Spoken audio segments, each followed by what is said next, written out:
Hey everyone, Wolf Lord Rho here. Today we're discussing the Rebirth of Cadia. Spoiler warning to begin, as the events we're discussing today are from the Warhammer 40k novel Creed Ashes of Cadia by author Jude Reid. As always, I really recommend you read the stories for yourself first without spoilers, as that's the best way to enjoy the lore for yourself. But with that said, let's just jump straight in. Okay, so apologies for the voice today. As you can probably hear, I am a little bunged up and under the weather, but we are going to soldier on. The Call of Cadia stands has become a fairly common one over the recent years. The displaced survivors and veterans of Cadia continuing to fight in the name of the Emperor, and perhaps more importantly, in revenge for the fall of their former world. Cadia's destruction has shaped the galaxy more than any return of a living, breathing Primarch. It was the definitive event. The fortress world that had for so long held the traitors at bay, finally succumbing to the despoiler in the 13th Black Crusade. The world was destroyed, and with it the gate lost. The Eye of Terror flooding out across the galaxy, creating the now infamous Great Rift, the Cicatrix Maledictum. However, with the novel Creed Ashes of Cadia, we've learnt some very interesting developments regarding the former world, and the future of its people. The premise of this story is Ursula Creed, the new Lord Castellan, succeeding her legendary father of course, being tasked with returning to Cadia to retrieve the much rumoured secret weapon left behind by her famous predecessor. A weapon that is said could have perhaps have changed the fate of the war, maybe even saved Cadia. And if you haven't read this story, I really do recommend it first before continuing with this conversation. I know I normally do the spoiler-free review first, but I really wanted to just have a bit of fun today and discuss these developments. I will of course have a review to follow soon. Now, Ursula Creed is tasked this mission by Rebirth Gilliman himself, which gives you an idea of how important it is. And we'll discuss their first meeting soon too. However, in the mission being given to Ursula Creed and thus Cadians, not you would assume the far superior Adeptus Astartes, you also get an idea of the propaganda purposes behind it as well. The symbol of Cadians returning to their one-time former home. Something you don't or wouldn't always expect when it comes to Gilliman. However, anyway, that's really the first revelation, that some of Cadia Prime did in fact survive. Now obviously it is a mere portion of its former self, described as barely a 20th of Cadia's former size.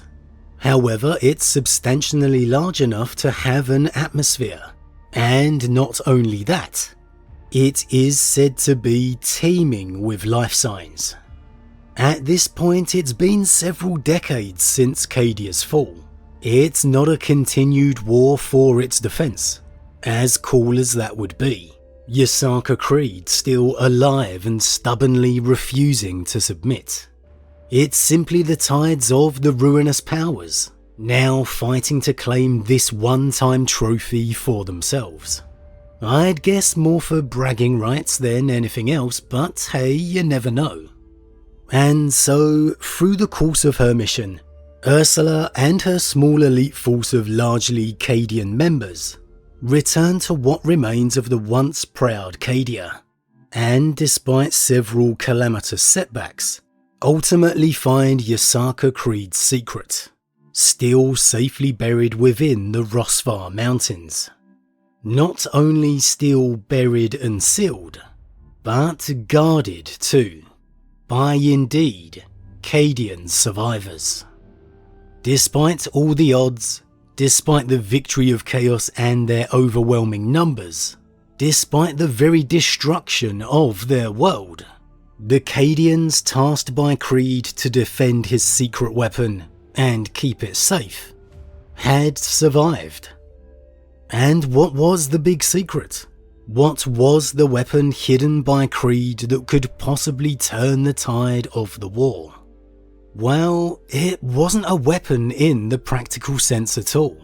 It was a data crystal, a piece of information, a crystal containing a list of systems across the galaxy, all as of yet uncolonized by the Imperium, or at least not a part of the Imperium, that are in key strategic locations for the Imperium's future defense, where a Cadian defense could make all the difference. So essentially what Yasaka Creed was proposing was a new Cadia. A new world his people could relocate to. A new world his people could fortify. Now, we don't know where these worlds are or just what part of the war they could prove to be vital in, and I'm not exactly sure I'd class it as something that could turn the tide of the war, so to speak. However, if Creed has located several systems across the galaxy that could prove to be vital to the Imperium's defense, that are as of yet not even a part of the Imperium, well, that is hugely beneficial information to know. And personally, I absolutely love the idea of a new Cadia. The news of the crystal is of course ultimately given to Guilliman, and as Lord Commander it's in his hands as to whether Ursula will be given permission, or more appropriately orders, to follow through with one of these worlds identified by her father. Again, as of yet we don't even know where any of these systems may be. But of course it all leads to the question of, will Guilliman order the conquest and founding of a new Cadia? Well, when informed about the crystal, Guilliman commented it's more valuable than any possible weapon, and that he will give it due consideration once the full information and contents of the crystal are revealed. And I can see the merit of it being more valuable in many ways. Firstly, the Cadians have been some of the finest, most exemplary regiments in the entire Militarum's history. It makes absolute sense to ensure that that lives on, that it continues. You would want to keep the Cadian legacy and lineage alive, to keep those superior regiments leading the way for the Militarum, alongside the other fabled names such as the Catachan, Krieg, Talan and Mordian, and all the others. Without having a world, a true population, the survivors of Cadia would undoubtedly slowly but surely be eradicated, unable to keep up with the never-ending attrition.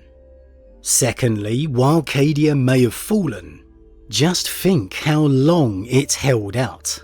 Think how long the forces of the ruinous powers hammered against the wall. Only after 10,000 years did Cadia finally fall.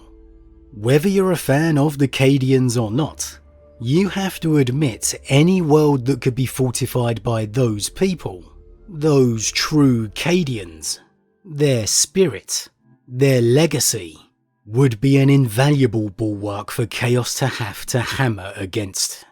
Again, as Guilliman himself said, invaluable.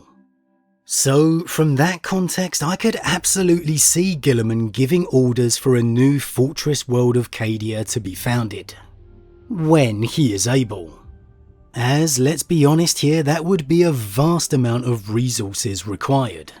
None more so than all the Cadians in the Militarum themselves, which would absolutely be the biggest and trickiest resource to spare, because you can't build a new Cadia without the Cadians themselves. And as ever, they are spread across a galaxy in 100 Militarum war zones, and a mere fraction of the population they used to be. The building of a new Cadia isn't a couple of months or years thing. It's not even a few decades thing. It is undoubtedly a centuries undertaking project to truly build a world and its people. Would it be worth it in the long run? Yes, absolutely. But maybe that's a long run that, at this point, Guilliman simply can't afford to think about, because the Imperium is still very much fighting for its life. The legacy of Cadia is important, absolutely no doubt about that. However, Guilliman has a galaxy to think about, not just one world. And no offense to Creed here, but I've got to imagine there's not going to be any systems on this list that Guilliman doesn't already know about. I mean, a list of systems vital to the Imperium's future defense. Okay, even if they aren't a part of the Imperium as it stands, surely Guilliman's absolutely got to know about them already. I mean, this is Roboute Guilliman we're talking about here. The guy leading the entire Imperium's defense. He probably already knows exactly what systems are going to be on that list as soon as Ursula told him, before they've even extracted all the information. Of course, it doesn't change the worthiness of a new Cadia. I just can't imagine Guilliman, of all people, wouldn't already know a list of vital worlds currently not occupied by the Imperium. But at the end of the day, only time will tell. For me, I'd say it's an absolute certainty a new Cadia will come to fruition. Otherwise, that proud line of Cadian veterans won't be lasting very long. What I'm most looking forward to, though, is seeing just where that new Cadia will be. But as always, everyone, what do you think? Are you surprised Creed's secret weapon turned out to be a simple list? Is it a huge blunder by the Imperium for these worlds to not be conquered already? Do you think Guilliman will ultimately give the order? Or do you think it's a sheer amount of resources that he simply won't be able to spare? And whereabouts in the galaxy do you think these worlds are going to be? As always, leave your thoughts in the comments below. Again, apologies for the voice today, I am fighting off a bit of a bug.